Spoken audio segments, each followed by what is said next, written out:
Did you know that there were actually two different versions of the Artificer before, or Artificer, I don't care, however you pronounce it, before it actually became its own 5th edition class?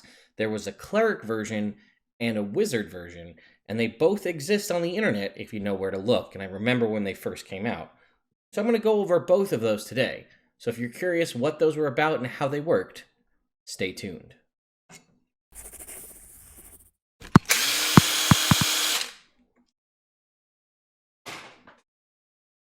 Sorry, folks, it seemed artificery. What's up, folks? I'm Ted from Nerd Immersion, and let's jump into it.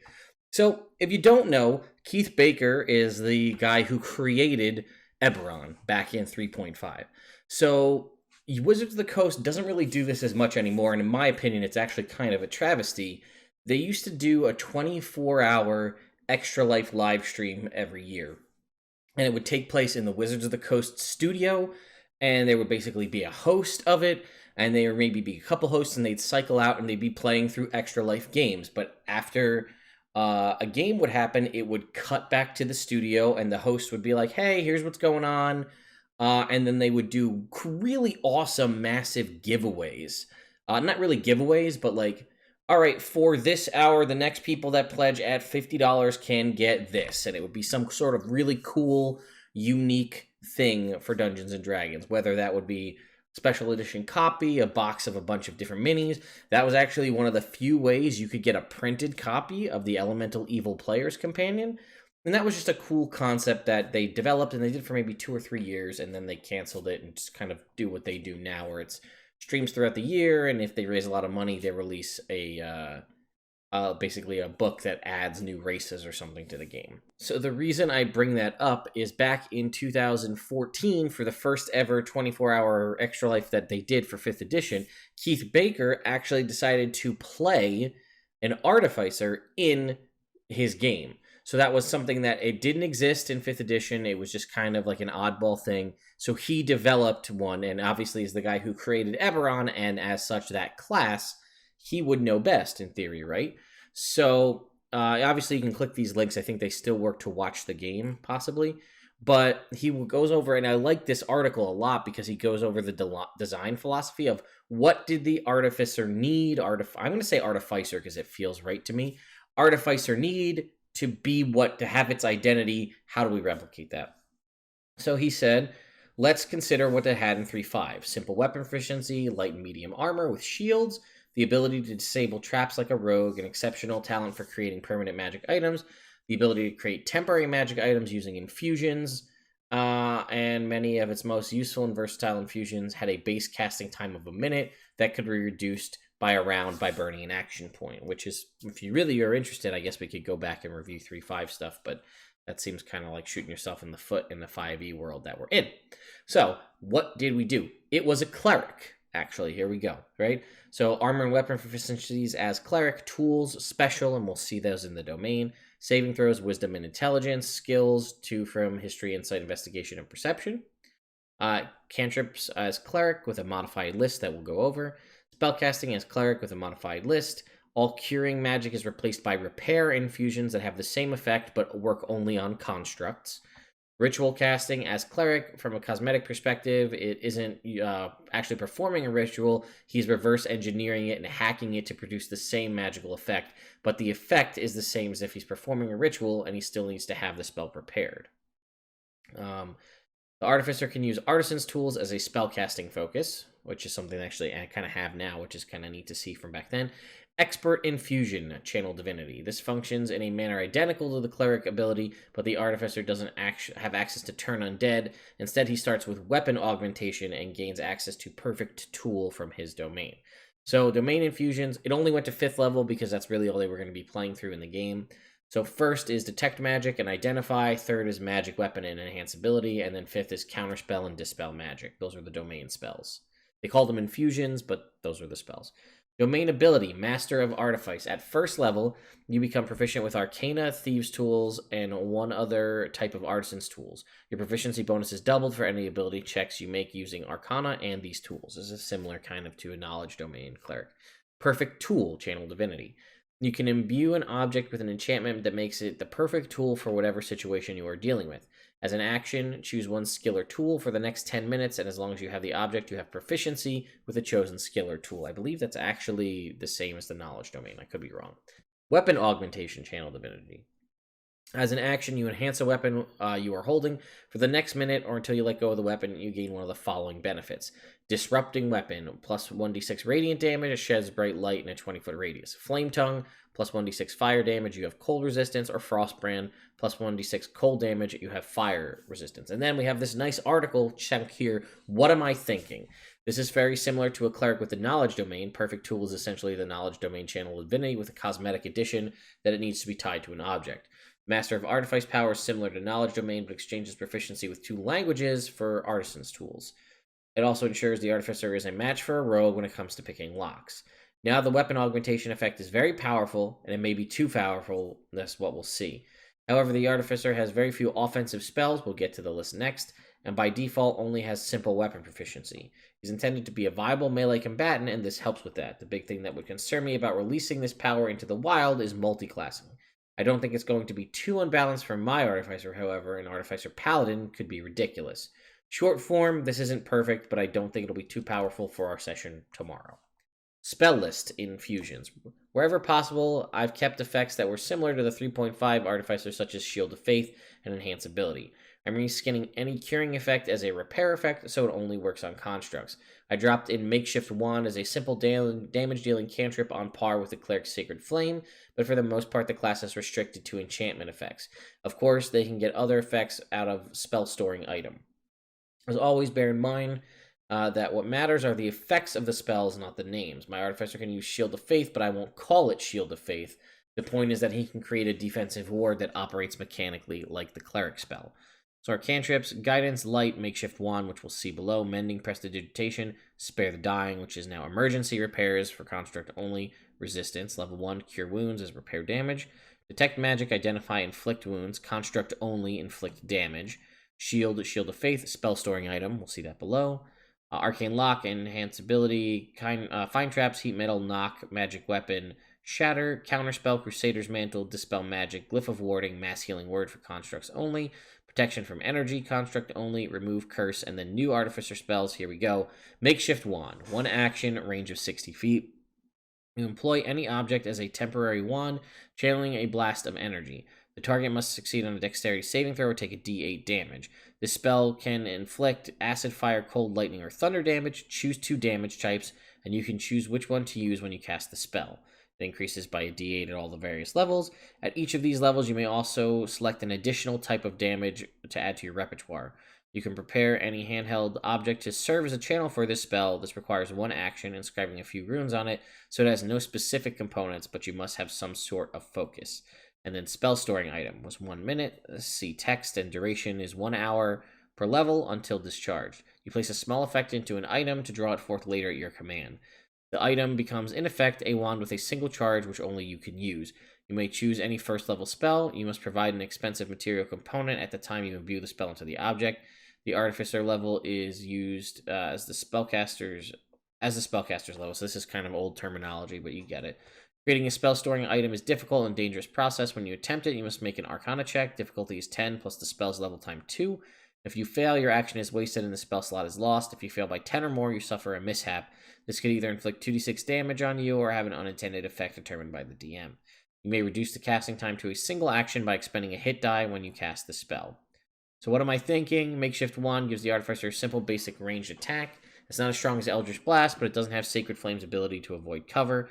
However, it does have versatility. Meanwhile, spell storing item will definitely need testing. Obviously, it's extremely versatile, but that's the point. The catches are that it's a long casting time. Even in the best case, you have to spend a hit die to do so. In conclusion, this is literally a jerry-rigged Artificer slapped together using duct tape and common household lint. I don't know if these ideas are balanced, but I want to see how they work. Post-game analysis, weapon augmentation worked fine for this session. Didn't feel too powerful. Real Artificer won't have channel divinity, so it's a major concern once the DMG exists, because, by the way, again, at this point, the Dungeon Master Guide did not exist. I'd want to consider something that captures the original feeling of weapon augmentation. Spell storing item was great. I used it 4 times, producing the effects of Sleep, Burning Hands, and Zone of Truth. I liked having the ability to come up with the perfect tool for the situation. Also had fun explaining just what the things I was creating were. Technically, they are one-shot wands, but that doesn't mean that each one can take the form of some sort of interesting and unique item. In any case, I had a lot of fun with Smith. That was the character's name. It wasn't a perfect conversation by any means, but it was definitely a fun placeholder. Please share your thoughts on the Artificer in 5e. So that was an interesting concept, and it did feel very reminiscent. If you've ever played or looked up the Artificer in 3.5, as a reminder, as I've stated in other videos, base classes were indeed a base class in 3.5. That's obviously, certain classes could do a lot more than others, but you kind of really specialized and did a lot of cool, unique things by entering into prestige classes. So this is very, very faithful, obviously, as the person who created it, to the OG Artificer, but I thought that would be interesting to review. And then we have the first ever Unearthed Arcana article ever released in February of 2015, which was Unearthed Arcana Eberron. So welcome to the first installment of Unearthed Arcana, a monthly workshop where D&D R&D shows off a variety of new and interesting pieces of RPG design at your table. So that was this is the first time it was introduced. We had a little bit here. Eberron update. This month's installment is relatively straightforward. We're rolling out some rules to help you convert your Eberron campaign to 5th edition. The Eberron campaign setting was created by Keith Baker and first published in 2004. And then it kind of gives us some more full details on the Eberron setting are available in several PDF products through dndclassics.com. This article focuses on mechanical conversions for several key elements unique to Eberron. So here we have it here. And then a big one here right off the bat is the Artificer. So, wait a minute, did they update this? Hang on. Okay, I grabbed the wrong one. That confused me. So here it is, Unearthed Arcana Eberron. So we had new races introduced in this, which was interesting because I feel like a lot of people forget about this, like that there were races in here. It was just kind of like swept under the rug because it was the first Unearthed Arcana and people don't remember it. So we did have Changeling, Dex, and Charisma by 1 at this point, but we're here to talk about the Artificer, so I'm not going to go over it too much. But you can see here, and Shifter, the different kinds of Shifter. There was the OG Warforged, but here's what we are, the new Wizard Arcane Tradition, the Artificer. So this was making it a Wizard subclass. So at 2nd level, you had Infuse Potions. You can produce magic potions. You spend 10 minutes focusing your magic on a vial of mundane water and expend a spell slot to transform it into a potion. Once you've expended a spell slot to create a potion, you cannot regain that spell slot until the potion is consumed or after 1 week, at which time the potion loses its effectiveness. You can create up to 3 potions at a time. Creating a 4th potion causes the oldest one to lose its potency. If that potion has been consumed, its effects end immediately. The spell slot you expend determines the type of potion you create. And you can see those here. Climbing, growth, or healing, and then mind reading or greater healing if a 2nd level slot, invisibility, superior healing, or water breathing at 3rd, and then resistance at 4th. You also got at 2nd level infuse scrolls. You can create spell scrolls. You can use your arcane recovery ability to create a scroll instead of regaining expended spell slots, which is an interesting use of augmenting arcane recovery, which we've never seen before, or really since. When you finish a short rest, then spend 10 minutes with parchment, quill, and ink to create a spell scroll containing 1 spell chosen from those you know. Subtract the spell's level from the total level's worth of slots you regain using arcane recovery. This reduction to your arcane recovery applies until you use the scroll, and then finish a long rest. At 6th level, infuse weapons and armor. You can produce magical and mundane armor. You spend 10 minutes focusing your magic on a mundane weapon, suit of armor, shield, or bundle of 20 pieces of ammunition, and expend a spell slot to infuse it with magical energy. The magic item retains its enhancement for 8 hours or until used in the case of magic ammunition. You can infuse only 1 item at a time. If you can infuse a second one, the first immediately loses its potency. Once you have expended a spell slot to create such an item, you cannot regain that slot until the item becomes non-magical. And you can see a 2nd level slot gave you 20 pieces of ammunition, +1. 3rd was a +1 weapon or shield. 4th was +1 armor. 5th was a +2 weapon or +2 ammunition. And a 6th level slot was +2 armor. At 10th level, you got Superior Artificer. You can create a 2nd magic weapon, suit of armor, shield, or bundle of ammunition using your infused weapons and armor ability. Attempting to infuse a 3rd item causes the oldest one to lose its potency. You can also create 1 additional potion or scroll using infused potions or infused scrolls. So infused potions was already 3 potions that now increases to 4, and you can now create 2 scrolls when you finish a short rest with infused scrolls. And lastly, Master Artificer at 14th level. You can create a single item chosen from the magic items table A and B in Chapter 7 of the Dungeon Master's Guide. It takes you 1 to produce such an item, and you must rest for 1 month before using this ability to craft another item. So that was the way to actually create a magic item permanently. It was limited to magic items table A and B, and you can only do it once a month, but you could just do it, and that just happened. And that was, again, creating magic items was a big thing that the Artificer could do. So it's interesting to see, because as we know, Wizard is a very powerful class by itself, just given its spell versatility and things like that. So this was interesting because what you could do is create more potions, which gave you the ability to generate healing as a wizard. You could create scrolls, which was cool because you could you're only using it for your arcane recovery. So if you long rest, you're going to get those slots back, but you still have the scrolls.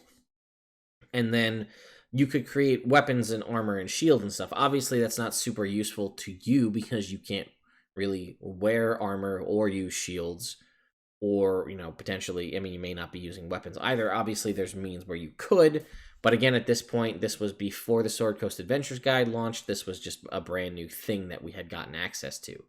So it was just an interesting concept to see it as a wizard subclass. It's also an interesting dive back to look at the way things worked back then, to see what the kind of design philosophy was and to see how far we've come with Unearthed Arcana now. And then obviously I'm not going to go into it too much, but we had action point system added in, and then very early level dragon marks were also added in this document. And maybe if you guys really, really want, I can go over the action point system. It's kind of inspired by the hero points. I think we did a video on that in the Dungeon Master's Guide, and the dragon marks obviously changed immensely in the final product. But I just thought it would be an interesting chance to go back and review old Artificer, mostly because a lot of people keep giving me flack for not putting any Artificer on my top 10 subclasses, or not putting them on my bottom 10 subclasses, or not wanting to do build videos on Artificers. Not that I haven't said I would, I just, I didn't include it in some options, and, now I keep hearing about how great the Artificer is. Yes, I know it's good. I don't particularly like it, because I have a lot of bias towards the Artificer, because I played the original, not this version of it, but the first base class version of it that had the gunsmith and the alchemist, where you kind of threw the bombs. And I played one for a lot of time in a Curse of Strahd campaign, and I was just horribly underpowered, and it just sucked. It just sucked a lot, and it really made me kind of not want to play the class, and I kind of am burnt out by it because I got scorned by Artificer past. But anyway, I just thought it was interesting. Let me know what you all think in the comments below. I'm assuming a lot of you probably weren't around when 2015 and the 2014 Extra Life rolled around, so those two Artificers are probably brand new news to you and you never heard of it. And I guess I doubt that a lot of people went back and are reviewing the old Unearthed Arcana because they didn't have any reason to. They're focused more on the new stuff, which generates subclasses and things. So I'm just curious what your thoughts are. One, did you know about these? And if you did, well, congratulations on joining me back in the beginning of 5e. But two, what are your thoughts as this kind of being... Obviously, the Artificer here was a wizard subclass, so it was a full-blown thing.